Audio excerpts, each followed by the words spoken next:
여러분 안녕하십니까? 이 쿠팡 사태와 관련해서 미국 하원이 한국과 관련해서 특히 한국의 대통령과 관련해 23일에 조사를 착수합니다. 이 쿠팡의 로저스 최고 경영자를 불러 청문을 여는데 여기 핵심 인물은 한국의 이재명 대통령이라는 겁니다. 이재명의 발언이 기업 활동을 위축시켰느냐, 이재명의 발언이 표현의 자유를 제한했느냐, 이런 것들을 중점적으로 본다는 겁니다. 그러니까 기업 정영 문제가 아니라 외교 안보의 문제까지 비화될 수 있는 것은 미 하원의 청문 핵심이 이재명이고 요점은 미국 수정헌법 제1조 표현의 자유라는 겁니다. 표현의 자유를 압박해서 쿠팡 대표를 상대로 대통령이 나서 발언하고 압박하고 그렇게 해서 그 밑에 공정거래위원회를 포함해 더불어민주당 의회가 나서 일제히 공격한 상황을 보겠다는 겁니다. 강조되는 장면입니다. 권력은 늘 우연히 움직이고 책임은 늘 공기처럼 사라진다고들 하죠. 그러면 이재명에게 규제나 제재가 나올 것 아닌가 하는 관측이 나오고 있습니다. 이번 조사의 초점은 특정 기업의 위법 여부나 통상 분쟁이 아닙니다. 권력자의 공개 발언이 정부 집행과 기업의 판단에 부당한 영향을 미쳤는지, 다시 말해서 정부의 부당한 간섭이 있었는지 여부를 알아본다고 한미일보가 보도했습니다. 미 하원의 사법위원회는 쿠팡을 상대로 자료 제출과 증언을 요구하는 절차를 진행하고 있습니다. 이재명의 이른바 쿠팡 발언이 미국 수정헌법 제1조를 침해했는지에 대한 조사를 개시한다는 겁니다. 이번 조사가 주목되는 이유는 미 하원이 이 사안을 행정통상 문제가 아니라 헌법 문제로 분류했다는 겁니다. 헌법 문제로 분류한 겁니다. 그래서 이 건과 관련해서 수정헌법 제1조를 위반했다. 이렇게 보면 이재명의 당사자로 해서 제재를 할 수 있다.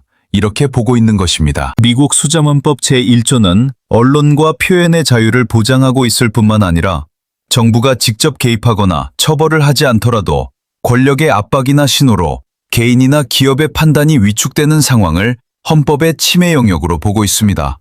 이른바 위축 효과라는 겁니다. 사법위원회가 공개한 자료에 따르면 이재명이 부당한 제재의 배후로 의심되는 대목이 정황으로 제시됩니다. 전직 직원의 고객정보 유출 사건 이후 이재명 대통령은 강력한 제재와 과징금을 요구했다는 부분이 나옵니다. 그리고 공정거래위원회는 영업정지 가능성을 언급했습니다. 거기다가 한국 정부는 11개 기관 400명의 조사 인력을 투입해서 대규모 조사와 자료 제출을 요구했습니다. 이 사건은 약 3,000명의 고객 비민감 정보가 제한적으로 보관됐다가 회수된 사안임에도 불구하고 과한 집행이 이루어졌다. 이렇게 쿠팡은 보고 있습니다. 미 하원 공식 문서에 쿠팡에 대한 제재와 과징금을 요구한 주체로 이재명 대통령의 실명이 언급됐다는 겁니다.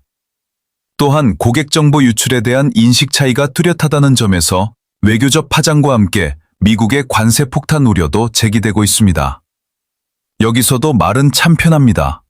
인식 차이 한마디면 책임의 무게가 순식간에 가벼워지니까요. 여기 보면 고객 정보 유출에 대한 인식 차이가 뚜렷하다는 겁니다. 우리는 수천만 명 규모라고 보는데 그렇지 않다는 겁니다. 민감하지 않은 고객 정보 3,000명분이 보관됐다가 회수됐다는 겁니다. 그럼에도 불구하고 이재명은 강력한 제재와 과징금 요구를 했고 공정거래위원회는 영업정지 가능성을 언급했습니다. 이게 바로 기업 활동에 대한 제한을 넘어 미국 헌법을 위반해 수정헌법 제1조를 위반했다는 관점으로 이어진다는 겁니다.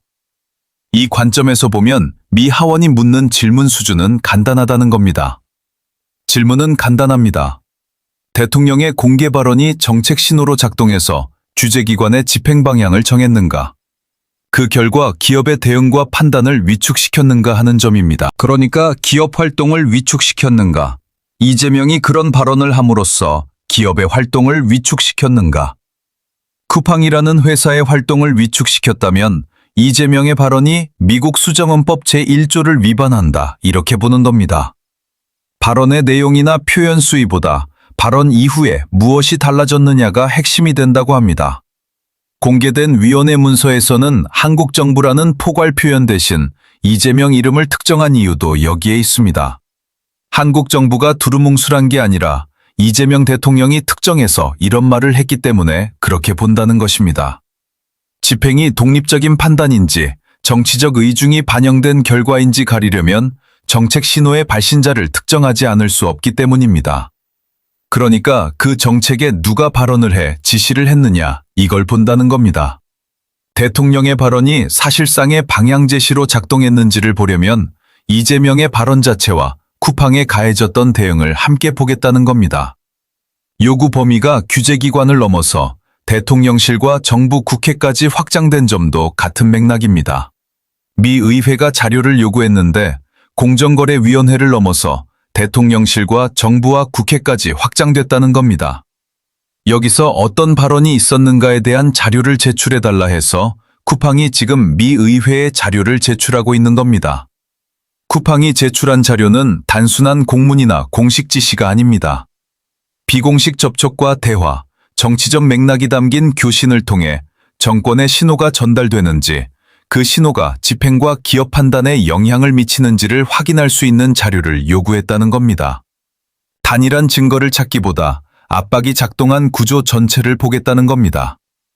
그러니까 지금 쿠팡에 어떤 압박이 있었는지, 그게 대통령 지시를 통해 어떻게 내려갔는지를 보고 최종 책임자에게 책임을 묻겠다는 겁니다. 이번 조사의 대상은 발언의 적절성 자체가 아니라고 합니다. 규제기관의 집행이 정치적 분위기에 따라 강화되는지, 기업이 정상적인 법적 다툼이나 문제 제기를 주저했는지, 또 내부 의사결정이 정치적 리스크를 고려해 바뀌었는지가 판단 기준이라고 합니다. 여기서는 눈치라는 단어가 참 만능입니다. 법보다 빠르고 원칙보다 오래 가니까요. 미국 헌법에서 표현의 자유는 말할 수 있는 자유뿐만 아니라 말하지 않도록 강요받지 않을 자유가 있습니다. 또 다투지 않도록 압박받지 않을 자유까지 포함된다고 봅니다. 국내 언론 보도가 이 사안을 주로 플랫폼 규제나 개인정보 유출 문제로 다뤄온 것과는 달리 미 하원 문서가 겨냥하는 지점은 분명하다는 겁니다. 압박의 주체를 특정하고 광범위한 소통 자료를 요구하는 이유는 단 하나, 정부의 부당한 간섭이 실제로 작동했는지를 확인하기 위해서입니다. 그래서 그 간섭의 가장 위에 위치하는 사람은 이재명이라는 겁니다. 그래서 이번 조사는 쿠팡이라는 기업을 넘어선다고 합니다. 권력자의 공개 발언이 집행의 방향을 정하고 그 신호가 기업의 자유로운 판단을 위축시키는지를 미국 의회가 묻고 있는 사건이다, 이렇게 말하고 있습니다. 그러니까 이걸 보면 쿠팡 사건이지만 결국 이재명 청문회가 될 것이다, 이렇게 보고 있습니다.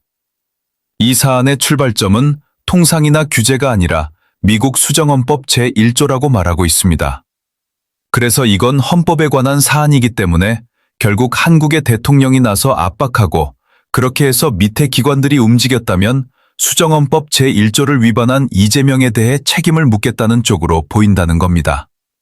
이런 흐름으로 보면 앞으로 한국에 대한 여러 방향의 제재가 있지 않겠느냐, 이렇게 보입니다. 지금까지 지정학의 창이었습니다. 세계는 계속 움직이고 우리는 그 흐름을 읽어야 합니다. 시청해 주셔서 감사합니다.